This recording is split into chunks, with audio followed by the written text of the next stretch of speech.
아침을 시작하는 슬기로운 방법. 오늘 내게 이로운 뉴스. 류영희의 출발 새아침.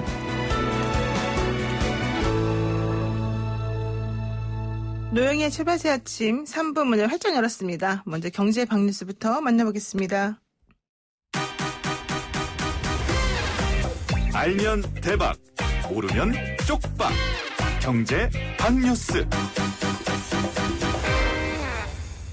복잡하고 어려운 경제 이야기를 쉽고 재밌게 풀어드리는 시간이죠. 알면 대박, 모르면 쪽박. 경제 박뉴스 참 좋은 경제연구소 이인철 소장 만나겠습니다. 소장님 안녕하세요. 네, 안녕하세요.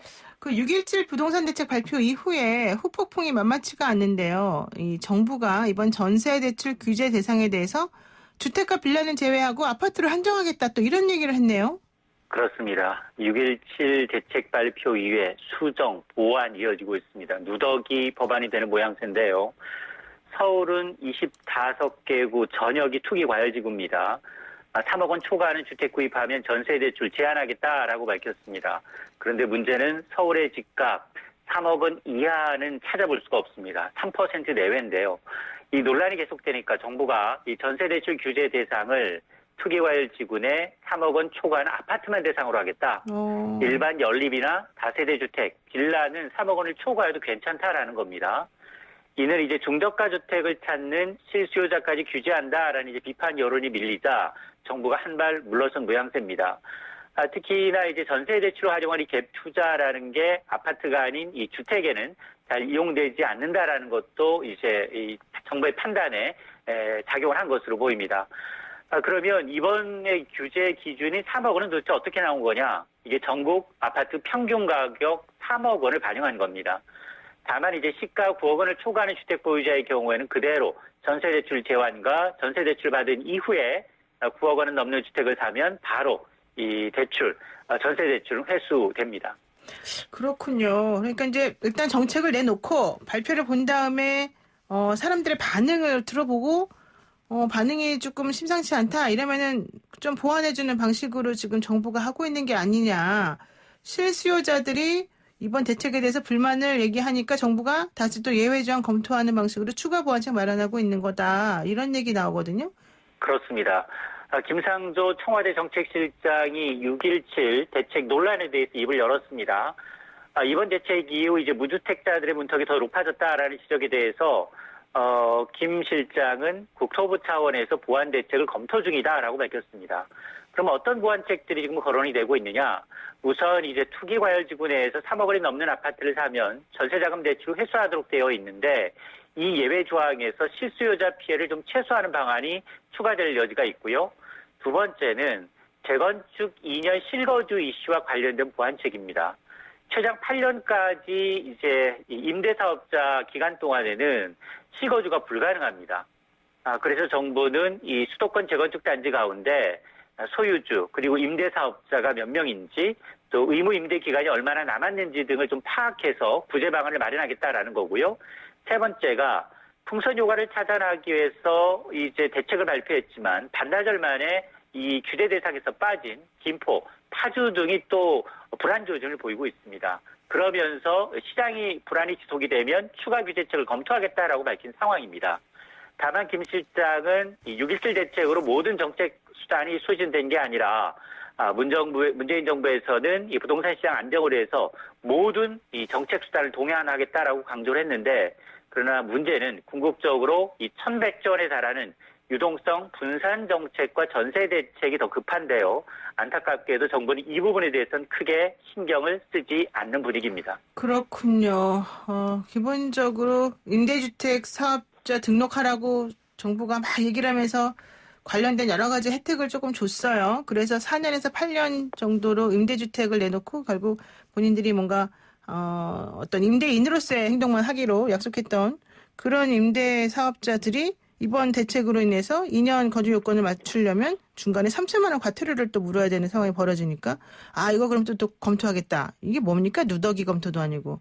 이런 식으로 자꾸 하게 되면 정책의 신뢰성에 대해서도 사실은 상당히 불안감을 가질 수밖에 없는 것 같은데요. 앞으로 얼마나 더 좀 꼼꼼한 대책이 마련될지 좀 생각을 해봐야 될 것 같습니다. 자, 그리고요. 다음 달 시행 예정인 묶음 할인 금지법 이것도 또 좀 계속 논란이 되고 있습니다. 이른바 맞습니다. 재포장 금지법에 대한 논란이 확산이 되니까 정부가 또다시 전면 재검토하겠다 이렇게 나섰네요. 그렇습니다.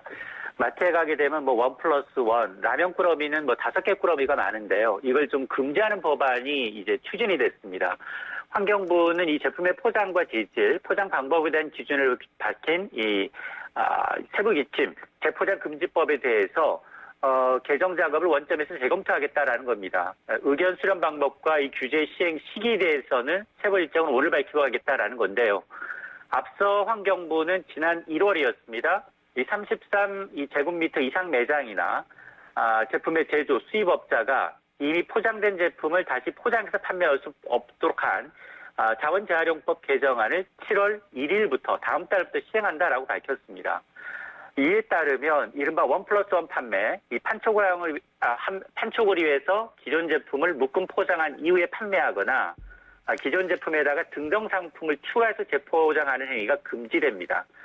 이에 대해서 업계에서는 이 재포장에 대한 기준도 좀 애매모호하고 라면이나 맥주 같은 경우에는 묶음 판매가 일반화되어 있는데 이것도 없어져야 할 할인 혜택이기 때문에 오히려 소비자들의 불만이 거세진 것을 감안해서 또 원점에서 재검토하기로 한 겁니다. 아니 그러니까 이것도 좀 말이 안 됐던 게 예를 들어 우리가 뭐 예를 들면 라면을 산다고 쳐요. 그러면은 600원짜리 5개 사면은 3,000원인데 이거를 묶어가지고 한 2,500원에 판단 말이에요. 그럼 한 500원 정도 이제 좀 싸게 사는 그런 것 때문에 사실 산 거란 말이에요. 그런데 이거가 과대 포장이니까 안 된다. 과대 포장은 결국 그 전체를 쌓아낸 그 비닐봉다리 하나를 말하는 건데 그렇게 과대 포장하면 안 되기 때문에 이 묶음 할인, 묶음 판매 이거를 금지한다 그러면 소비자 입장에서는 500원을 괜히 더 주고 사는 셈이 되는 거 아니겠습니까? 이게 그냥 포장을 너무 과하게 한다는 것 때문에 이렇게까지 소비자들의 불편을 요구하는 것이 과연 타당한 것인가? 이 문제가 있더니 또 여기에 대해서도 다시 한번 재검토하겠다. 이게 도대체 뭡니까? 예상을 그렇게 못합니까? 정부는? 참 이해가 안 가네요. 정말. 하나만 더 해야 되는데 시간이 없네요. 여기까지 하겠습니다. 예, 오늘 말씀 고맙습니다. 고맙습니다. 네, 고맙습니다. 네, 지금까지 참 좋은 경제연구소 이인철 소장이었습니다.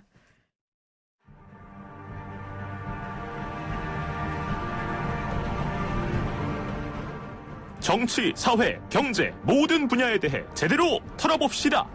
김용태, 용, 민병두, 병. 정치, 용, 병. 네, 주말 사이 답답하게 지켜봤던 정치 이슈 시원하고 아주 명쾌하게 풀어주실 정치용병 두 분 나오셨습니다. 민병두 더불어민주당 전 의원 나오셨고요. 안녕하세요. 예, 안녕하세요. 네, 김용태 미래통합당 전 의원 나오셨습니다. 안녕하세요. 안녕하십니까, 김용태입니다. 네, 두 분 정치용병이니까 용병답게. 일반적으로 용병은 출연료를 더 많이 주는데. 저희 사장님께만 여쭤보는 걸로 하고. 일단은 여기 집중하십시오. 자, 21대 국회 개점 휴업 상태인 거는 너무너무 화가 나는데. 자, 통합당 주호영 원내대표가 집거 중이었다가 김종인 위원장을 만난 후에 이건 복귀하겠다. 이렇게 결심하신 것 같아요. 그렇지만 18석 상임위원장은 그냥 모두 포기한다. 이런 전략을 지금 계속 유지하는 것 같이 보입니다. 이거는 김용태 의원님께 한번 여쭤봐야 될 것 같습니다. 이거 어떻습니까? 그렇게 해야 될 것 같습니다. 해야 됩니까? 왜요? 복귀도 당연히 해야 되고 네. 상임위 7개 이제 받아서 무슨 소용이 있겠어요. 18개 다 민주당이 하도록 하고 네. 국회의원이 상임위 가서 싸우는 게 일이니까요. 이제 18개 전부 다 민주당이 상임위원장 차지해서 그야말로 책임 정치 하시고 그 결과도 다 책임지는 게 맞을 것 같습니다. 제가 누차 말씀드렸지만 야당은 이제 그 과정에서 대안을 제시하고 그 대안에 대해서 국민들한테 평가받는 방식으로 해야지 예전 관성대로 민주당하고 협상해서 어떤 정책들을 수정하고 바꿀 수 있는 거는 할 수가 없는 일이에요. 할 수 없는 일을 한다고 해도 매달리면 뭐 하겠어요. 따라서 국회 복귀하신 다음에 상임위원장 깨끗이 포기하고 각 상임위에서 의원들이 각자 역할 하신 다음에 대안 열심히 내는 것 그런 역할을 해야 될 것 같습니다. 너무 쿨하게 지금 반응을 하시고 계시는데 그냥 모두 다 주자. 근데 열심히 한번 잘해봐라. 이렇게 들립니다. 어떻게 보세요, 민 의원님? 겉으로는 쿨해 보이는데 겉으로만. 이제 하나는 이렇게 패배의식 같은 게 있을 거고요. 뭐 그건 예. 중요하지 않고 네. 중요한 거는 이게 대선 전략에 유용하냐 하는 생각을 했다고 봐요. 그렇죠. 지금 입법, 사법, 행정, 지방 권력을 민주당이 다 갖고 있죠. 네. 지난번에 3분의 2 가까운 의석은 국민이 부여한 거란 말이에요. 근데 거기에 기초해서 여야 간에 상임위원장을 어떻게 배분하냐 하는 문제는 별도의 라운드였는데 네. 이제 여기서 어쨌든 협상에서 밀린 거 아니겠습니까? 그랬을 때 차라리 모든 상임위원장을 갖다가 민주당한테 다 주겠다. 네. 그리고 2년 후에 그 결과를 묻겠다. 뭐 이런 거 아니겠습니까? 2년 네. 후 대선 때 야 이렇게까지 다 양보했는데 당신들이 한 일이 무엇이오 하고 묻는 거 아니겠어요? 상임위원장을 다 준다는 것은 고속도로를 깔아주는 것과 똑같습니다. 그러니까 패스트 트랙을 안 해도 되는 거죠. 네네, 무슨 그러네요. 얘기냐면 국회 본회의는 의장이 여야 교섭단체가 합의한 의사일정에 한해서만 진행할 수 있습니다. 네. 근데 상임위원회는 상임위원장이 여야 교섭단체 대표와 협의하여 진행합니다. 협의만 하면 되는 거예요. 의사일정을 합의 안 해도 진행할 수가 있는 것이죠. 결정은 마음대로 해도 되는 거예요? 근데 예. 마음대로 하는 건 아니지만 협의하는 절차는 거쳐야 되는 거죠. 네네. 절차만 거치면. 합의가 안 돼도 되는 네, 거죠. 합의는 그게 안 무슨 되더라도 얘기냐면 절차만 거치면. 네.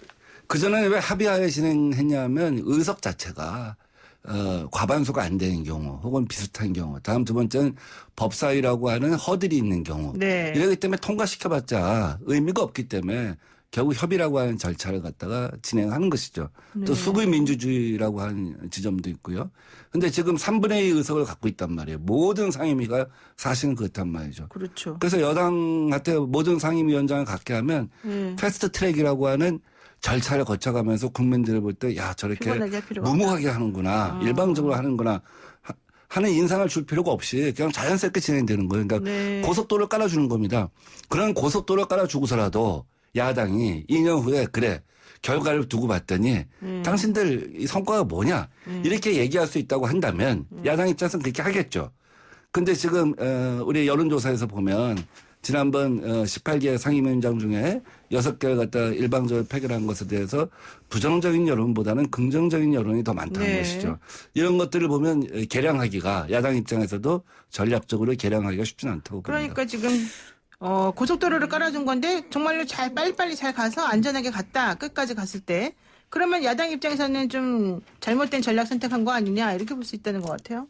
그러니까 패스트트랙 깔아드린다니까요. 허들도 다 치워드리고 그런 다음에 해봤자 추진하시고 네. 그 결과에 대해서 책임지시면 됩니다.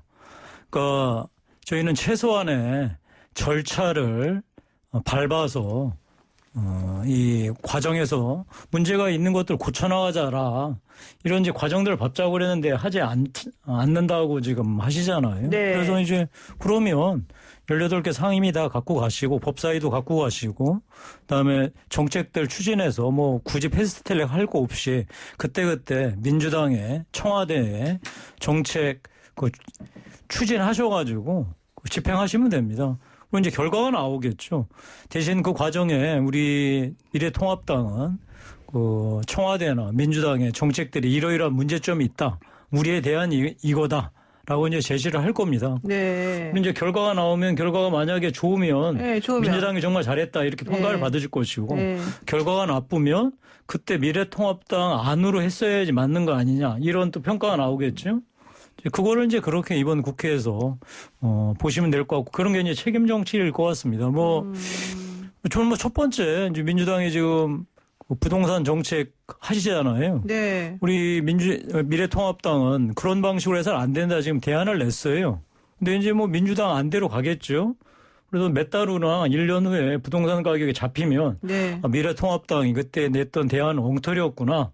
민주당이 했던 게 맞다 이렇게 평가를 내리실 거고 네. 집값이 계속 폭등하고 국민들 정말로 곡소리 나오고 그러면 네. 민주당 잘못됐네. 18개 다 갖고 가서 한다는 그 결과가 이거밖에 안 나와? 라고 하고 그때 미래통합당이 냈던 안이 맞았던 것 같다. 이런 평가가 나온다면 네. 뭔가 이제 이런 게 책임 정치의 새로운 전형 아닐까 싶습니다. 글쎄요. 그러니까 전부 아니면 좀 전부 불안한데요. 전 솔직히 저렇게 말씀하시니까 뭔가 나중에 큰일 날 것 같은 느낌이 전부 들고. 큰일 날 것 같죠. 그렇게 하면 네. 큰일 날 것 같죠. 네. 뭐 그런 소리라도 한번 질러보고 싶은 거죠. 예. 그래요? 그래 한번 해봐라. 전부 아니면 전무죠. 예. 네. 정치가 전부 아니면 전무로 과연 갈 수가 있냐. 그러니까 명분하고 실용주의 사이에서 우리가 이제 선택을 해야 되는 건데 지금은 명분주의가 강하겠죠. 그러나 네. 시간이 지나면 이게 선명한 각이 쓰는 게 아니라 오히려 고속도로 깔아줬기 때문에 패스트트랙이 필요 없어요. 네. 그 전에 무리하게 패스트트랙 할 필요가 없는 거예요. 상임위원장을 의사봉을 갖고 있기 때문에. 그럼 나중에 보면 야 거봐 각도 안 세워지지. 야당이 하는 목소리도 제대로 드러나지지 않지. 네. 적당한 긴장관계도 성립되지 않지. 이거 왜 한 거야? 하고 자중질환에 빠질 가능성이 크다. 그래서 제가 볼 때는 정치를 명분주의로 가지 말고 실용주의로 가는 게 좋다. 이런 조언을 드리고 싶습니다. 그런 걱정 안 해주셔도 될 것 같습니다. 저희가 그 감수할 테니까 고속도로 위에서 패스트트랙 위에서 어떤 마음껏 그 정책 펼치시고 그에 대한 책임 지시면 될 것 같습니다. 우리는 하여튼 대안 계속 내겠습니다. 고속도로에도 저 속도 제한이 있어요. 최대 속도가 있으니까 잘 지키면서 갈 겁니다. 근데 네. 속도 안 지키실 것 같아요. 뭐. 최저도 있고 최고도 있는 것 같은데. 아마 국민이 스피드 티켓을 안 뛰는 정도로 갈 겁니다. 네, 0345님께서 이런 의견 주셨습니다. 되게 중요한 의견인 것 같아요. 미니언님, 용병 대신 뒤로 외모에 물이 오르셨네요. 회춘하시는 것 같습니다. 갑자기 이런 문자가 왜 왔는지 참 알겠습니다. 예, 자, 근데 사실 제가 봤을 때는 김용태 의원님이 더 편해 보이시기 때문에 좀 한번 스튜디오로 한번 좀 와보셨으면 좋을 것 같고요. 자, 어쨌든 지금 주호영 원내대표 오셔서 참 반갑고요. 다만 18석 상임위원장 자리 사실은 저는 상임위원장이 매우 중요하기 때문에 상임위원별로 역할이 좀 협치해서 나눠서 했으면 좋겠는데 이게 잘 안 된다라고 한다면 또 두 양당에서 어떤 결정을 내릴지 한번 지켜보는 걸로 하겠습니다. 자, 그리고 요 얘기를 제가 꼭 해봐야 될 것 같습니다. 지금 주말 내내 싸운 게 이거였습니다. 그 추미애 법무부 장관이 윤석열 검찰총장에 대해서 이제 그 검찰총장 지휘권을 발동을 하니까 윤석열 검찰총장이 여기에 대해서 좀 약간 안 받아들이는 모습을 지금 주말 내내 연출을 하고 있습니다. 이게 오늘 대통령이 게다가 공정사회 반부패 정책 협의회를 주재하는데 여기에 지금 두 분이 다 오신다는 거거든요. 이 상황에서 지금 불거지고 있는 윤석열 자진 사퇴론. 지난번에 서른 최고위원이 저희 라디오 나오셔가지고 윤석열 자진 사퇴해야 된다 이 얘기 하셔가지고 사실은 그게 큰 이슈가 됐었었는데요. 이거 우선 어떻게 보십니까? 윤석열 자진 사퇴론. 자진 사퇴론이 아니라 강제 사퇴론이죠. 뭐 자진 사퇴한다는 얘기 한 번도 없었잖아요. 네. 강제 사퇴시키려고 지금 그야말로 전방위적 작전이 들어간 것 같습니다. 작전이라고 보십니까 이게 지금? 작전이죠. 아예 뭐 여러 사람들이 탁탁 자기 역할 맡아서 하고 있으니까. 윤석열 총장은 제가 보기에는 아마 자진 사퇴는 안 할 것 같고 강제 사퇴 당하면 당했지. 자진 사퇴는 안 할 겁니다. 자, 그런데 강제 사퇴 시킬 방법이 마땅치도 않아요. 네. 왜냐하면 검찰청법 제37조에 의해서 임기가 보장되어 있기 때문에 자진 사퇴하기 전에는 강제 사퇴는 어렵겠죠. 뭐 그래서 아마 전방위적으로 그래도 압박을 할 거예요. 이번에 법무부 장관의 이 지휘권 발동도 그게 법률로 안 맞다는 거 너무나 다 알고 있잖아요. 법무부 장관은 개별 사건의 지휘권을 행사할 수 없다는 거 너무나 잘 알고 있는데도 이 추미애 법무부 장관이 뭐 아예 그냥 작정하고 강제 사퇴에 선봉에 서는 것 같습니다. 뭐 이런 것들은 결국 국민들이 평가하지 않을까 싶어요. 그리고 하나 더 꼭 말씀드리고 싶은 거는 이번에 이제 싸움의 발단이 된 게 한명숙 전 총리 그 수사 과정에서 네. 뭐라고 해야 되나요? 그러니까 조작된 증언 강요가 있었다. 네. 근데 그 법무부 장관이 얘기하는 것이 정말 저는 납득이 안 가는 게 그러니까 조작을 강요받았다라고 하면은 그거는 검찰이 그 인권을 유린한 거 아니겠어요? 소위 그 국민의 인권을 그 사람이 아무리 범죄자라고 하더라도 그러면은 인권을 유린했으면은 인권이 유린됐는지 조사하는 게 당연하지 않겠어요? 그게 윤석열 검찰총장이 그래서 인권부에도 조사해봐라 그렇게 얘기를 한 건데 그 추미애 장관은 이것을 검사가 이 피의자를 이제 무리하게 수사했다라고 해서 감찰을 지시했는데 순서가 바뀌었죠. 누가 봐도 그러니까 피의자가 무리한 그러니까 증언을 강요받았으면 인권을 유린을 당한 거고 네. 그 인권 유린 당했는지가 확정돼야지. 왜 검사가 그렇게 했는지, 검사가 어떻게 했는지 감찰 들어가는 거지. 순서가 바뀌어서 일을 진행하면 되겠어요. 그래요? 저는 따라서 일단은 법무부 장관이 개별 사건의 지휘권을 발동한 것도 잘못. 네. 두 번째는 이 사건이 인권부 조사 이후 그것이 확정되면은 그 검사에 대해서 감찰 들어가는 게 맞는데 순서가 바뀌어서 이렇게 지휘한 것도 잘못. 따라서 이것은 그냥 윤석열 총장의 이 검찰에 대한 수사 지휘의 문제를 삼은 게 아니라 너 사퇴해라 라고 하는 윤석열 강제 사퇴론의 추미애 장관이 선봉에 섰다. 저는 이렇게 판단하고 그렇게 있습니다. 보시는군요. 네. 저는 뭐 정치를 하면서 또 세상을 살면서 이렇게 이렇게 모든 사물과 좀 거리를 두고 보는 게 굉장히 제 습관인데, 그래서 뭐 윤석열 총장이 한때 영웅이 됐을 때도 그렇게 뭐 영웅으로 보지도 않았고, 또 지금 문제가 있다고 해서 그 문제가 얼마나 뭐 심각한지에 대해서 한쪽에서 생각하는 것만큼 그렇게 동의하지는 않아요. 네. 근데 기본적으로 검찰총장의 임기제라고 하는 거는 존중받아야 한다고 생각합니다. 네. 그 독립성을 보장하기 위해서 그런 것이죠. 근데 그 전제는 신뢰예요. 네. 신뢰가 없으면 뭐 법에 의해서 임기가 보장됐다고 할지라도 그 임기를 맞출 수가 없는 것이죠. 네. 그럼 윤석열 총장이 맨 처음에 시작을 할 때 조국 법무부 장관을 만약에 임명한다고 하면 내가 그만두겠다 하는 얘기를 청와대에 두 가지 경로를 통해서 전달한 거 아니겠습니까? 근데 조국 법무부 장관은 그래? 이건 인사권에 관한 문제인데 검찰총장이 이럴 수가 있어?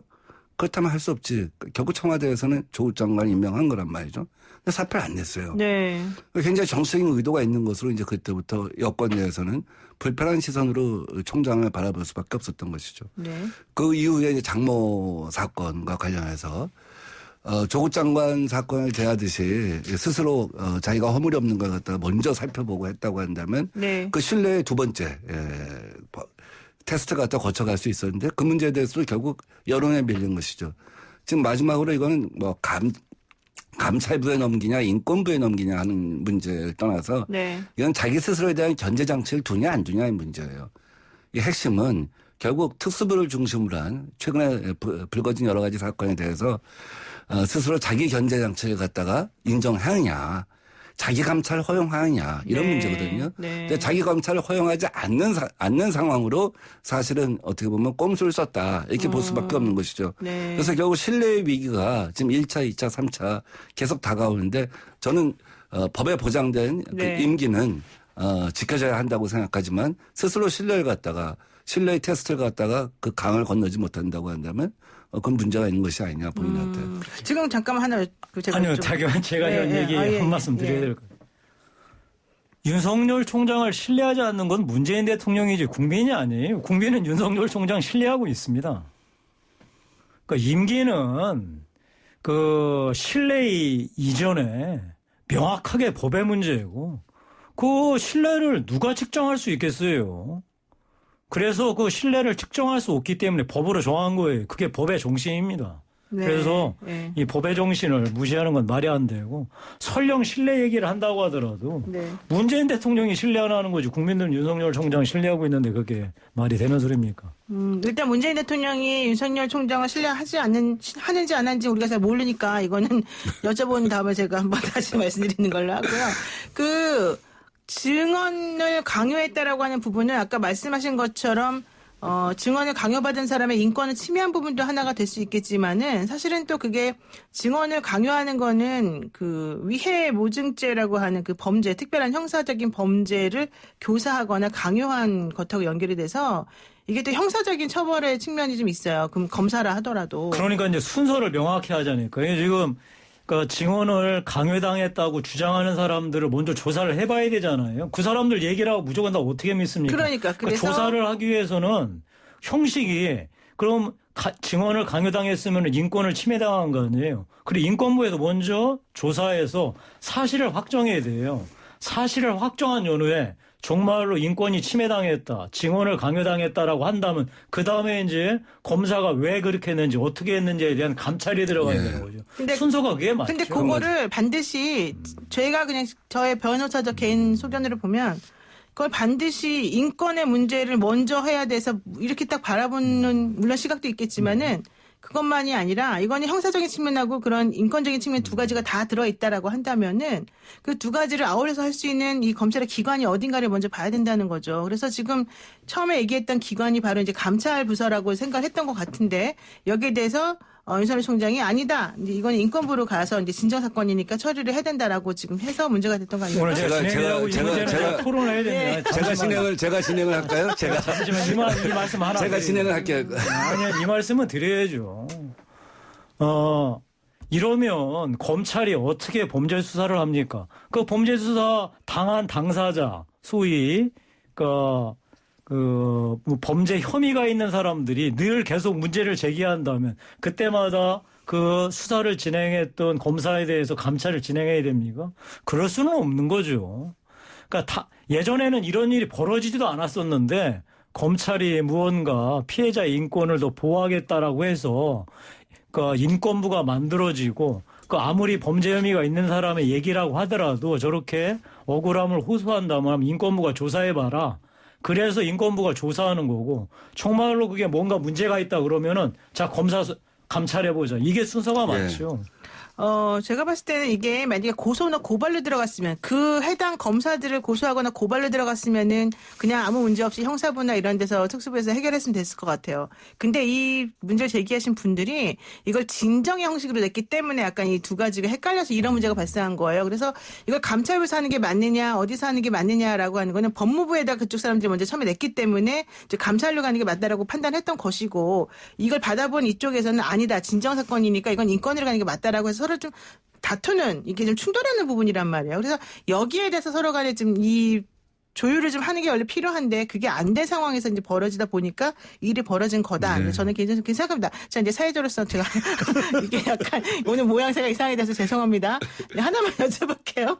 자, 윤석열 지금 총장하고 추 장관 하고 지금 계속해서 불협화음이 터져 나오고 있고요. 그다음에 좀 전에 얼핏 말씀하셨습니다마는 법무부 장관이 총장에 대한 그 지휘권이라든가 이런 것들은 조금 없어져야 되는 그런 조항으로 지금 미래통합당에서는 또 조수진 의원께서 추진하고 있다는 거거든요. 근데 이것이 과연 타당한 것인지 아닌지 이 부분에 대한 논의도 조금 요즘에 계속 시끄러운 것 같아요. 네. 일단 뭐 오늘 반부패 정책협의회에서 대통령이 아마 포괄적인 의견을 갖다 표명하실 거로 봐요. 그러니까 네. 지금 윤석열 총장과 추미애 장관 간의 어떤 갈등에 대해서 어떤 구체적인 어떤 그 대안을 제시하기보다는 검찰개혁과 검찰개혁이라고 하는 것은 최종적으로 국민의 인권을 보장하기 위해서 있는 것이니까 네. 아마 그런 포괄적인 의사를 갖다 표명하실 것이라고 봅니다. 그런 것들이 본인이 갖고 있는 신뢰의 문제에 대해서 부담이 될 거라고 봐요. 저는 국민적 신뢰가 과연 윤석열 총장이 지난 2년에 또 지난 4년 전에 비해서 과연 그만큼 유지되고 있느냐 하는 것에 대해서는 기본적으로 의문을 가질 수밖에 없다고 보고요. 이 법무부 장관이 검찰총장에 대해서 어떤 수사의 특정한 수사에 대해서 지휘권을 갖다 가질 수 있게 하는 것은 견제와 균형의 원칙이라고 하는 그런 것이죠. 그래서 사실은 아주 제한적으로 이 사용이 되었던 것이고 그러면서 그것은 민주주의의 기본 원리에 맞다고 생각합니다. 그래서 뭐 그것을 훼손하는 입법을 한다고 하는 것은 헌법과 법률의 정신에 맞지 않다고 봅니다. 네, 그렇군요. 사실 조순인 의원이 낸 법안 불필요한 법안이에요. 아, 그래요? 그러니까 법무부 장관이 그 검찰을 소위 지휘하는 것을 금지하는 거는 옳지 않죠. 지휘해야죠. 다만 개별 사건에 대해서는 지휘하지 말라. 지금 법 잘 되어 있어요. 그런데 이것을 어기는 지금 현 정부 때문에 이런 불필요한 법안, 그러니까 지휘하지 말라라고 하는 법안이 나오는 거예요. 법안이 문제가 아니라? 또한 비근한 예가 그거잖아요. 하태경 의원이 또 이런 법안 냈잖아요.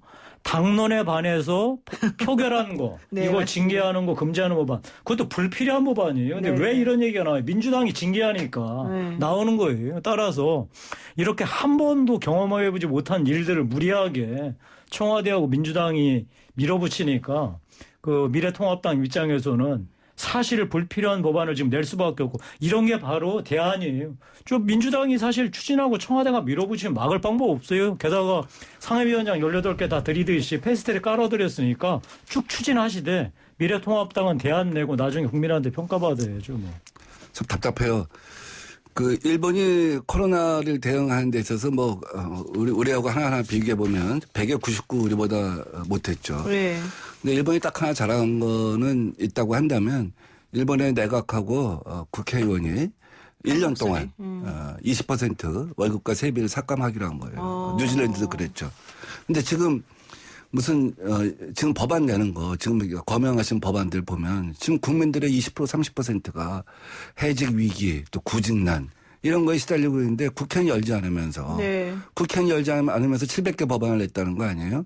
지금 그런 점에서는 뭐 오늘 당장 조영 의원이 지난번 총선에 출마하면서 뭐라고 했습니까? 다음에 대통령 출마하겠다고 하지 않았습니까? 네. 다음에 대통령 출마하실 분이 왜 있어야 할 곳에 있지 않습니까? 그리고 당장 국회의원들이 있어야 할 곳에 있어야죠. 내야 할 법을 가장 시급한 법부터 내야죠. 네. 저는 그렇게 생각합니다.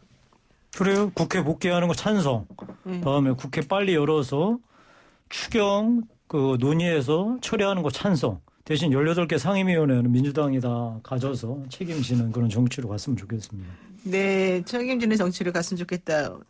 받으실지 안 받으실지 이번 주 내내 한번 저희가 살펴보는 걸로. 아주 그래요. 요새 날씨도 더운데 아주 김용태 표 아이스크림이 아주 좋습니다. 아까 제가 민 의원님 거 하나 읽어드렸으니까 오늘 김용태 의원님 거 하나 읽어드릴게요. 많이 왔는데요. 김용태 의원님 7507 쓰시는 분인데요. 목소리 방송 DJ 같아요. 너무 좋습니다. 제가 그냥 아까 민 의원님 거 약간 외모적인 거 하나 읽어드려서 제가 맞춰서 읽어드렸고 나머지 것도 사실 되게 좋은 의견이 많은데 제가 지금 논란을 불러일으키기 싫어서 일부러 그냥 여기까지 했습니다. 예, 오늘 말씀 여기까지 듣도록 하겠습니다. 고맙습니다. 네, 감사합니다. 고맙습니다. 지금까지 민병주 전 의원 그리고 김용태 전 의원과 함께했습니다. 노영의 출발 새 아침 3부 순서 여기서 마치고요. 잠시 후 4부로 돌아오겠습니다.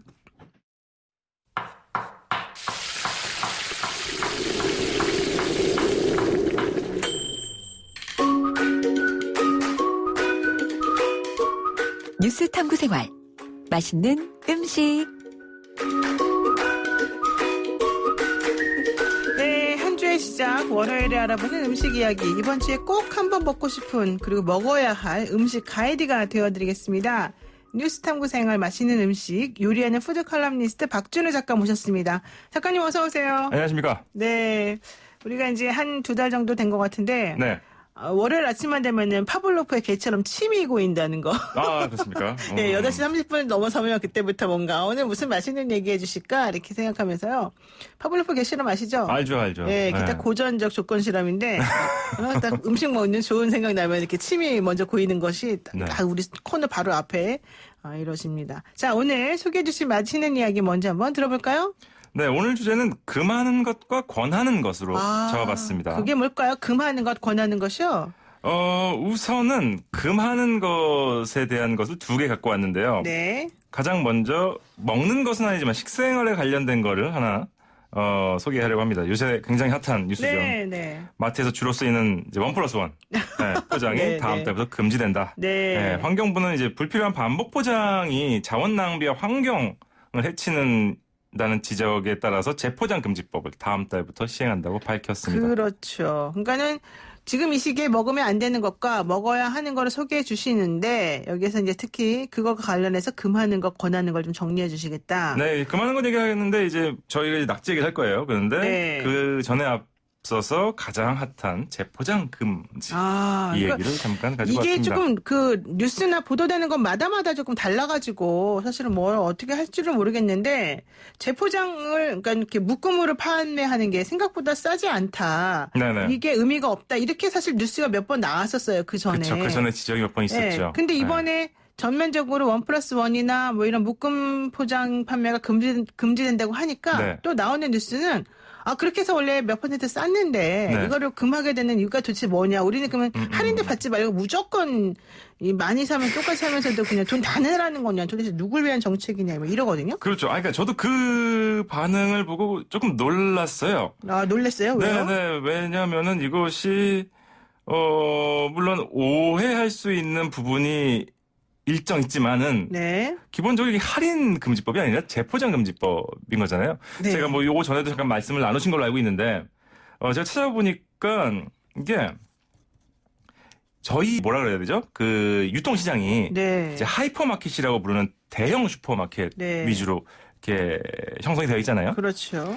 근데 이 과정에서 뭐가 있냐면은 유통업체 측에서 제조사한테 일종의 독점적 상품 단위를 요청하는 경우가 있다고 합니다. 그래요? 그게 이제 뭐 흔히 얘기하는 대용량 상품인 거죠.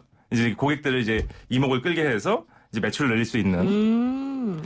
그래가지고 이제 1 더하기 1, 1+1 행사가 되고 있는 건데, 이거를 상식적으로 생각해 보면은 이제 공장에서 이미 대용량으로 뭔가 패키징을 해서 나와야 되는 건데, 그렇죠. 이 얘기는 이제 제조사가 이제 공장 시설 비용을 추가적으로 만들어내야 한다는 거거든요. 그러니까 생산 라인이라고 얘기를 하잖아요. 네네. 예를 들어서 뭐 특정 제품이 뭐 1kg짜리의 포장이 나왔었는데 이거를 대용량을 원한다면 1kg를 10개를 묶을 것이냐 아니면 2kg를 2개를 묶을 것이냐 이런 식으로 이제 발전해야 되는 건데 네네. 공장 설비 라인을 새로 만들기에는 이게 규모의 경제 측면에서 이제 불가능하다는 얘기인 거죠. 그래서 찾은 방법이 지금 얘기가 되고 있는 1+1 같은 패키징 행사라고 합니다. 그렇게 됐군요. 네, 그래서 그래서 그동안에 오랫동안 해왔잖아요. 그렇죠. 네. 보시면은 아시죠? 딱 저희가 이제 그런 류의 행사를 진행하는 것이 기존 제품 2가지 아니면은 2가지 다른 제품을 테이프로 칭칭 동여매서 네네.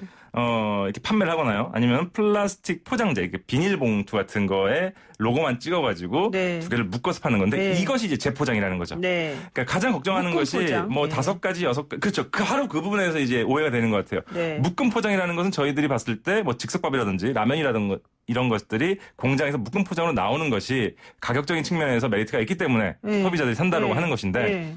그 묶음 포장을 금지한다라는 쪽으로 얘기가 돌면서 네. 그러면 나는 다 낱개로 사야 되는 것이냐라는 건데 그러니까요. 이 묶음 포장이라는 것이 공장에서 나온 것이 유통업체에서 재포장을 하는 것을 이제 금지한다는 것이죠. 차이가 분명히 있습니다.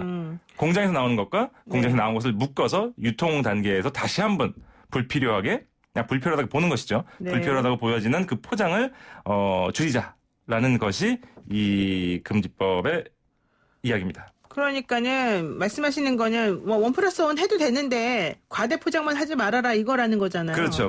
그런데 그게 제대로 되겠냐는 거죠. 그러다 보면은 아예 그냥 과대 포장 이거 뭐고 떠나가지고 그냥 1+1 하면서 가격 그대로 하고 니네 불편하게 들고 가라 이렇게밖에 안 되는 거잖아요. 이 부분, 그 부분을 이제 많이 걱정하시는 건데, 네. 이게 사실은요, 네. 변호사님께서도 앞에 살짝 말씀하셨죠. 1+1이나 뭐 할인 행사 같은 것이 사실 가격적인 측면의 매력이 크게 없다라는 지적이 몇 번 있었어요. 네. 유통업체 측에서 제조사한테 요청을 해서 만드는 부가적인 포장들. 이것이 일정 부분 소비자의 부담으로 돌아온다고 볼 수 있는 것이죠. 네. 거기에 그렇죠. 더해서 이제 네. 환경 오염까지 가는 것이고요. 그래서 저 같은 경우에는 그 포장 비용을 소비자인 내가 네. 일정 부분 부담하는 것보다는 그냥 제가 한 손 쓸 거 두 손 쓰는 게 저는 더 낫다고 보여집니다. 네, 그러니까 이런 생각을 하는 저 같은 사람도 있는 것이고요. 아니면은 네. 이제 지금 문제를 제기하시는 또 다른 부류의 소비자도 계시는 거죠. 그러니까 어쨌든 근데 중요한 게 지금 우리 평론가님께서는 힘도 세고 이렇게 사시는 게 이렇게 일반적으로 매일매일 많지 않으실 것 같긴 한데 네네. 그러니까 일반 소비자 입장에서 보자면은 그 주부들이 바라보는 네. 거하고 좀 다르단 말이에요. 시장 가가지고 물건 사는 게. 크게 다르 왜냐면 저는 운전을 못 하거든요. 그래서 들고 다니는 거에 되게 민감한데. 그러니까 그래서 뭐 그런 거죠 저는, 본인은. 우리는 운전하고 안 하고 떠나가지고 좀이라도 100원이라도 싼 게 중요하단 말이에요. 우리 입장에서는. 그러면 포장이 문제면 네. 포장을 과다하게 안 하면 되잖아요. 포장 과다하게 안 하고 우리에게 할인을 해달라는 거예요. 그렇죠. 그 부분은 제시를 그걸 왜 안 들어간다는 해주냐고요? 거죠. 그걸 왜 안 해주냐고요? 아니요, 그렇게 오해를 하고 계시는 건데, 이 포장재의 양과 네. 불필요한 부분을 줄이자는 것이지, 할인을 금지하는 것이 아닙니다. 제가 그러니까 원칙은 그 말이 맞는데 내 말은 그러니까 그게 재포장 되겠냐. 방식이 금지된 것이지, 할인이 금지된 것이 아니라는 거죠. 그러니까 그 말은 맞는데 네. 그 말을 못 알아들은 게 아니라 네. 그렇게 하겠냐고요, 진짜로 그 회사들에서. 하도록 정부가 제재를 나간다고 하니 지켜봐야 되겠죠.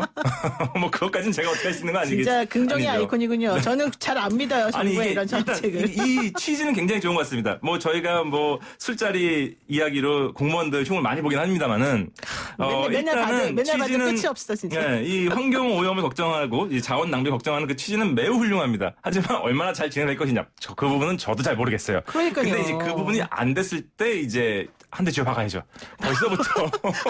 벌써부터 이게 말이 안 된다라고 네, 하시는 거는 네. 조금은 그래요. 일시기 한번 상조지 않나. 해보자고요. 한번 해보자고요. 얼마나 잘 될지 내가 잘 궁금하지만 내가 믿고 우리 패널을 믿고 내가 한번 해보겠습니다. 잘 믿을 거 아니고. 제가 불만이 엄청 많지만 더 이상 말하지 않겠습니다. 아니, 뭐 담당자들이 좀 잘했으면 좋겠어요. 예, 네, 일단 자. 뭐 이 취지에 대해서 이해는 갑니다. 네. 네, 뭐 저는 이해도 잘 안 갑니다. 어쨌든 자, 또 금지하는 게 뭐가 있습니까? 자, 이제 본격적으로 음식 얘기로 이제 들어오는데요. 서해안에서 갯벌낙지 유명하죠. 네. 네. 근데 이제 6월 21일부터 7월 20일까지 한 달간 금어기에 들어갑니다. 아, 이제 금어기군요. 네. 먹으면 안 되겠네요. 네. 낙지가 이제 뭐 고단백 식품이다 보니까 사람들한테 인기가 굉장히 많잖아요. 남자분들이 특히 스테미나 음식으로도 먹고 해장으로도 잘 드시고 그러던데요. 그렇죠. 해장은 좋은 것 같아요. 뭐 스태미나는 잘 모르겠습니다. 스태미나가 걱정되시면 운동을 좀 많이 하시면 좋을 것 같고요. 네. 그래서 이제 낙지가 포획기에 너무 많이 이제 잡다 보니까 그렇죠. 그럼 안 되죠. 신안군, 무안군 등에서 금어기를 실시하고 있습니다. 그러니까 산란기에는 금어를 해줘야죠. 네. 네. 그래서 이제 2010년 신안군에서 최초로 시행을 했다고 하는데요. 많이 먹다 보니까 해마다 그 포획량이 줄어들죠. 현저히 줄고 그렇죠. 있대요. 네. 네. 그래서 우리가 6월과 살아가기 7월 한 달간에 금하는 것 바로 이 갯벌낙지가 되겠습니다. 그러니까 6월 21일부터 7월 20일까지가 갯벌낙지 금어기다. 네. 그러니까 이 시기에는 낙지를 잡으시면 안 됩니다. 만약에 잡으시면 수산자원관리법에 따라서 2년 이하 징역이나 2천만 원의 벌금이 부과됩니다. 이 얘기네요. 맞습니다. 자, 그러면은 낙지 못 먹어요. 갯벌낙지. 네. 자, 뭐 먹어야 됩니까, 그러면? 이제 단백질 얘기를 했는데요. 단백질로? 네. 낙지에 버금가는 단백질이 충만한 네. 풍부한 재료가 있죠. 뭐 있습니까? 장어인데요. 난 단백질 그래서 콩, 두부 이런 줄 알았더니 물론 이제 장어군요. 식물성 단백질도 굉장히 좋습니다. 하지만 네. 이제 해산물 쪽에서 네, 단백질을 붕장어. 대체할 수 있는 거. 네. 붕장어 행사 소식이 있어요. 18일부터 해수부가 대형마트와 함께 붕장어 할인전을 진행한다고 합니다. 그래요. 네. 그래서 뭐 코로나19로 뭐 여러 가지가 이제 수출도 안 되고 하니까 지난번에 저희 아스파라거스 얘기 잠깐 했었죠. 네네네. 그러다 보니까 이제 붕장어도 국내 소비를 촉진해보기 위해서 마련한 행사라고 하네요. 언제까지 하죠? 다음 달 12일까지 합니다. 그래서 일반 가격보다 10%에서 30% 할인한 가격에 살 수 있다고 하니까 관심 있는 분들은 구매해서 요리해 보시는 것도 좋을 그럼 것 그냥 같아요. 아무 마트나 가서 사면 됩니까? 네, 대형마트 3사에서 다 진행하고 있다고 합니다. 그럼 이게 장어 구이 같은 거 해먹는 그 장어 말하는 거죠? 그러니까 민물장어가 있고 이제 바다장어가 있잖아요. 네. 이제 이 붕장어 같은 경우에는 바다장어. 그렇고요. 이제 민물장어는 이제 뱀장어라고 이제 종류가 좀 다른 게 있습니다. 아나고라고 하는 건 뭡니까 그러면? 아나고가 붕장어예요. 그게 붕장어. 아나고가 붕장어. 이제 저희가 이제 일식도 많이 먹다 보니까 네. 횟집이나 일식당 가면은 운학이라고 하는 거 있죠. 네, 운학이. 이게 민물장어인 뱀장어고요. 그다음에 이제 아나고는 이제 붕장어고요. 네. 네, 그다음에 이제 하모라고 종종 하모, 부르는 게 네, 걔는 네. 또 갯장어라고 갯장어. 합니다. 그 이거는 장점이 뭐가 있어요? 이거 먹으면 뭐가 좋습니까? 일단 뭐 맛있으니까 좋은데요. 항상 제가 드리는 말씀이 단백질은 일단 많아요. 그러니까 대부분의 이제 보양식이라는 것이 고칼로리거나 아니면 고단백인 네. 건데 네. 아까 그 낙지도 그렇고 붕장어도 그렇고 단백질이 풍부해서 이제 보양식으로 많이 먹고 있죠. 뭐 탕도 먹고요. 구이도 먹고 뭐 회도 먹고 하는 편입니다. 이걸 먹으면은 역시 그 낙지처럼 스태미나가 좋아지나요? 예, 스태미나 좋은 보양식. 예, 거듭 네. 말씀드리지만은 고단백이기 때문에 뭐 스태미나 좋다고 하고요. 네. 죄송합니다. 스태미너에 신경 쓰시는 분들은 붕장어를 드시고 운동을 열심히 하시면은 스태미나가 좋아질 것 같습니다. 그리고 이것도 있네요. 다이어트는 어떨까요? 다이어트요? 네. 뭐 살이 많이 씁니까 혹시? 아니요, 뭐 지방이 그렇게 많지 않을 테니. 네, 뭐 붕장어에. 뭐든 맛있게 적당히 먹으면은 예. 살은 찌지 않습니다. 예. 네, 비타민 A 풍부하다고 해서 야맹증 예방하는 데 효과가 있다고 합니다. 야맹증 예방에도 좋고 살도 네. 많이 안 찌고 그리고 식중독을 막을 수 있는 그런 매우 좋은 음식이다. 식중독 같은 경우에는 네. 이제 장어 같은 경우는 피의 독성이 있기 때문에 피를 제거하거나 완전히 익혀 드셔야 되는 건데 요게 이제 뭐랑 같이 먹어야 되는 살균력 관련이라면은 이제 항상 같이 드시는 거 있죠. 장어랑 같이 드시는 거. 생강이랑 먹어야지 좀 좋다고 합니다. 그다음에 뭐 생강 싫어하시는 분들은 고추냉이도 같은 역할을 할 테니까요. 그렇군요. 여러분 꼭 생강 드시고 붕장어 드시고 다음 달 12일까지 30% 할인된 가격에 드시고 할인 안 해주는 데 있으면 저희한테 제보 주십시오. 네, 낙지는 잠깐 참으시고요. 오늘 말씀 여기까지 듣겠습니다. 고맙습니다. 감사합니다. 네, 지금까지 유래는 푸드 칼럼니스트 박준호 작가였습니다. 네, 노영의 출발시 아침 저는 내일 찾아뵙겠습니다. 고맙습니다.